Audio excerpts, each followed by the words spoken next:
I heard footsteps in the dark, but no one was there. Here's the terrifying truth behind my house intruder. Hey there, welcome to the channel. It's late, the world outside is quiet, and you found your way here. Tonight I've got 3 eerie house intruder stories from the archives that'll keep you up long past midnight. So grab a drink, dim the lights, and let's dive into these chilling tales that'll make you second guess every creak in the night.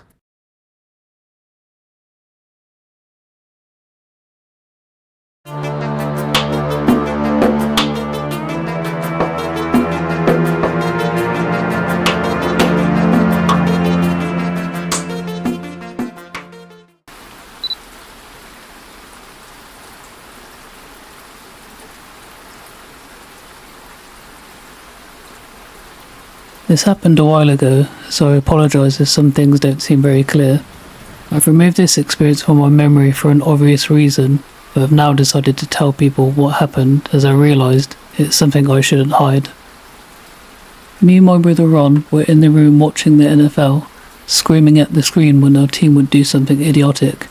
We were 40 minutes into the game, cornerbacks were messing around, and out of frustration, Ron slammed his fist into the remote, turning off the television by accident. I said, "What the fuck?" and turned the TV back on. As the screen loaded back up, we heard fast-paced footsteps downstairs. Ron and I quickly turned our heads to the bedroom door. I turned down the volume to hear the noises clearer. "I think there's someone inside," Ron said. We could hear the stutter in his voice. He was anxious. "No, it's probably just the dog," I sighed. Ron, however, was a lot more cautious. He walked over to the door and locked it. The click it made obviously alerted the intruder. At the same time, though, we brushed it off as my Jack Russell Terrier. We heard even more footsteps. Ron whispered, "That's not the dog." Ron, being nervous, put me on edge, so I agreed with him and turned off the bedroom lights. Ron ran around the room, trying to find some sort of object that he could use as a weapon. I sat next to the door with my ear placed on our wall. They were thin, so if there was anyone inside, I would hear. Nothing happened. It was just dead silence with our heavy breathing. "Take a look," Ron said. He had his phone turned on just in case we needed to phone 911. I lay in my chest and looked through the gap under the bedroom door. I saw blackness, but I could see faded boots down the upstairs hall. I felt my hands shaking as I pushed myself back up to my feet. I tiptoed to Ron, who was waiting anxiously for the answer. "Someone's here," I whispered as low as I could.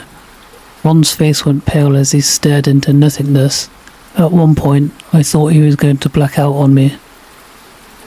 I pulled Ron over to our window. I quietly opened the window and looked down at the grass, 2 stories below my current position.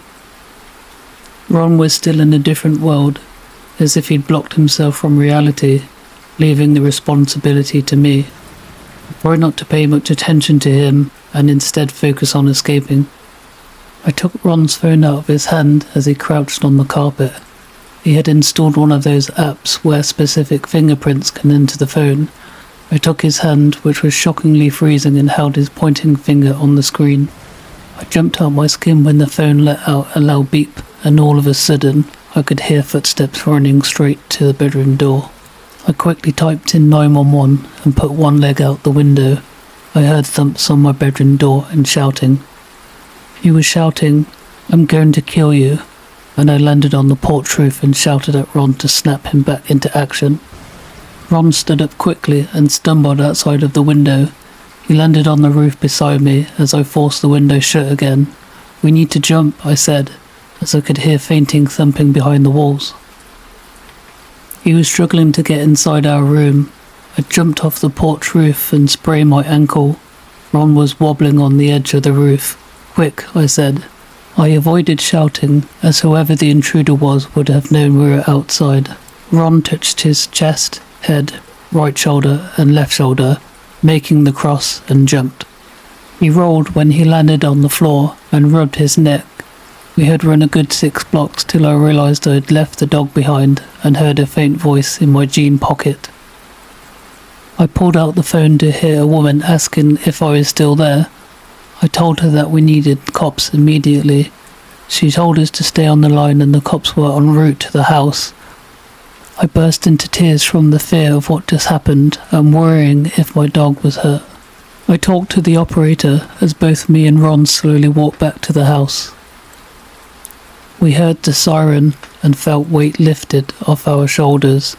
I sat in the chair on the porch with Ron in a squat position beside me, both waiting to come face to face with the intruder.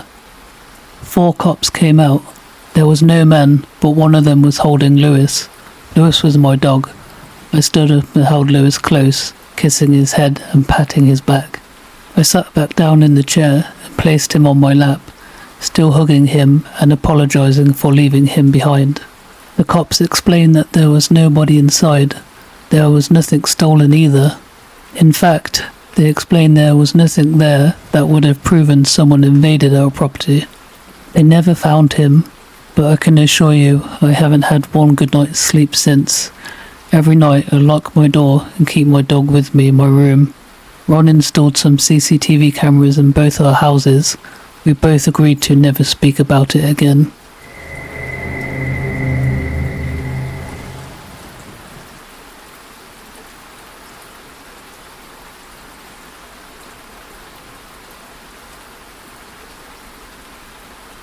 This happened to me 7 years ago. I'm 20 years old now. My parents are away from home for a family emergency. I am the only child, and whenever my parents left, I stayed home. I usually didn't get scared. It was the 3rd night by myself. I was playing video games and eating junk food, and then I just hear a knock at the door. I was wondering who could be knocking at someone's door at a late time like this. I could see a man peeping through the small glass windows surrounding the door. I could hear yelling. He was saying, "I'm really hurt, please let me come in." I said, "What's wrong?" He said he had broken his foot. This seemed kind of weird to me. I asked how did he break his foot. He told me he was walking around the neighbourhood and had tripped, and his foot landed in an odd way. He was begging me and screaming, telling me if he gets really hurt, he's going to sue me for not helping him. I said I would call an ambulance for him and told him to wait outside. After I said that, he said, "If you don't let me in, I'll slit your throat and cut all your body parts in half." As soon as he said that, I grabbed my dad's shotgun he keeps in the highest shelf in the kitchen and the phone to call the police. I told the man the police are on their way. He told me they won't make it in time. He was trying to bust open my dining room window. By the way he was hitting it, it looked like it was about to break. I quickly ran upstairs into my room and decided to hide under my bed. I called the cops and the operator told me they would be there in a couple of minutes. As soon as the operator said that, I heard the window break. He must have found a big rock in my front yard. I could hear him checking all the rooms downstairs. I heard him coming up the stairs. He checked my parents' bedroom and the closet. Then I heard him trying to open my door. I gripped the shotgun tightly in my hand and waited for him to break down the door. He was now kicking it as hard as he could. In just a couple of hits, he knocked it down. I could see his feet. He tried to open the closet door in my room, which I had locked purposely to confuse him.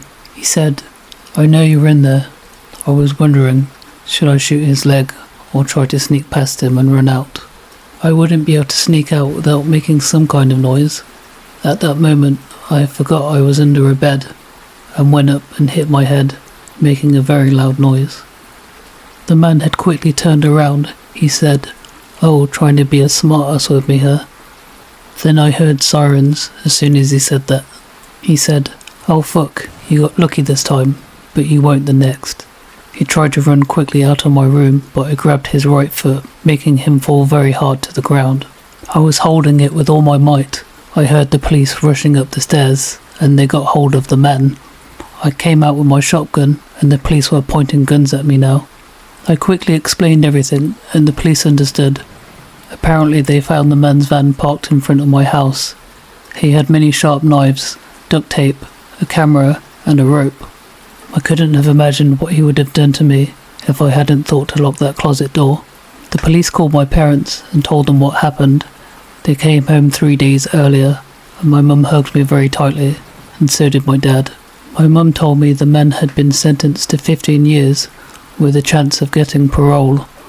We moved from that house a month later, and I had lots of nightmares about it. It took me a long time to get back to normal. I never stayed a night alone until I moved out my parents' house, and I have 3 guns in my house just to be extra safe if anything like that were to happen again. You can use this story if you want to.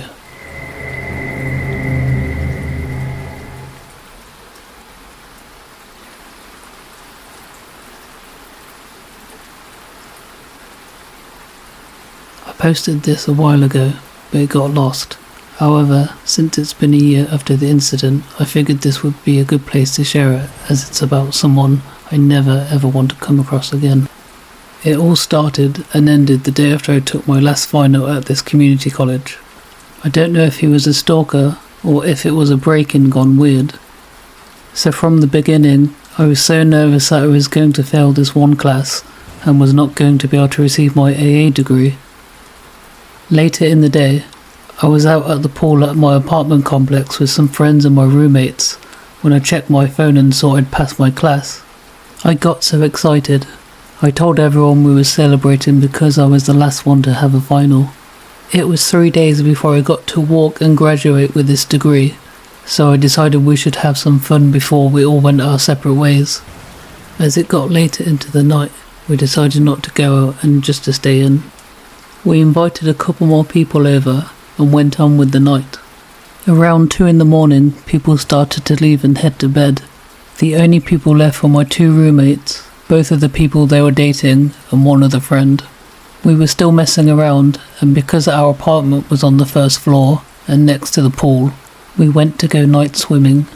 As soon as we were done with that, I was ready just to hang out and stay in for the rest of the night.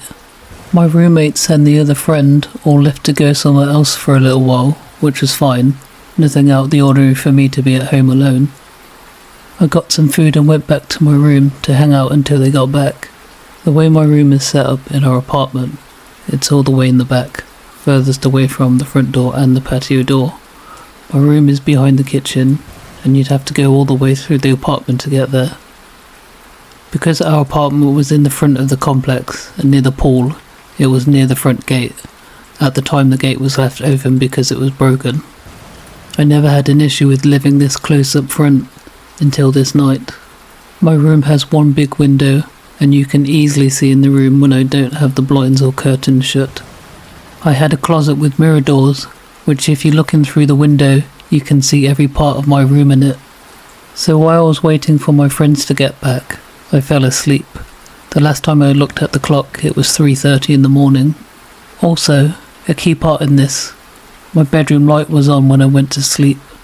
The next time I woke up, it was around 5:30 a.m. There were slow flashes going off. It was like I had a strobe light going off in the corner of my room. I woke up really confused and thought it was my friends coming back to mess with me. Once my eyes got more adjusted, because the room was now dark, I realised that in fact, it was not my friends messing with me, but a single man who was at least 6'1", wearing a green Nike hoodie with a hood on, in the corner of my room by the closet, holding a phone up, taking pictures of me. Mind you, I had tiny Sophie shorts on, with one of my legs hanging out of the covers. I don't think he realised I'd woken up, and when the reality sunk in, I said, "What the fuck?" And instead of coming at me or running out of the room, the man put the phone down and walked out of the room, not saying anything, not in a panic, just walked out. Me being a dumbass, I ran after him, saying, "Hey!" I tried to follow him out, but once I got to the front door, I didn't see him anywhere. I ran back inside, woke up all my roommates, asking if they were messing with me. When they said no, I called the police. I looked around my room and saw the only thing missing was my laptop that was on my desk in the far corner of my room. The weirdest part about that was the fact that my laptop was in the farthest part of the room with my door closed, and outside in the kitchen on the counter was 3 of the MacBook laptops, 2 wallets and at least a $300 speaker, but the only thing missing from the whole apartment was my laptop. Later on, I found out that the front door and the patio door were never locked when everyone got back, and that the police couldn't find the guy or my computer. To make matters worse, the SIM disk from my camera was in the computer, so all my personal photos from the camera were now accessible to this guy. Some things I saw a couple of days later, while I was getting ready to move out, freaked me out even more. Like I said earlier, if you looked in my window, you could see my closet mirrors and see just about my whole room. One thing that was super noticeable was my tapestry. It was a very distinct and different kind of tapestry. It has two wolves howling up to a moon and is all black and white. One day when I was packing my car, I happened to look up. It was starting to get dark, and as I looked up, I noticed in the apartment above mine, through the blinds on the wall, was the exact same tapestry as the one that was in my room. What creeped me out even more was the fact that I had little purple lights I put on it. It was from my mum, because she knows my favourite colour is purple. In that room, above the lights, in the fan, were switched purple ones. As if I wasn't creeped out enough and all, a black cat came up to the window, and my stomach started to feel weird, because the year before, I was still living in my room, and I got a baby kitten that was all black. In the end, the guy was never found, and I never saw his face, which freaks me out to this day, and I hope I never come across him again. I never got my laptop back, and never found my SIM disk to my camera. My best advice to anyone in a college town is no matter what, always lock your doors, because you never know what you could wake up to. That's all for this video. Thank you for staying until the end. Like, subscribe and leave a comment. Every interaction brings us closer. Join me next time when we delve deeper into the archive. The records are waiting.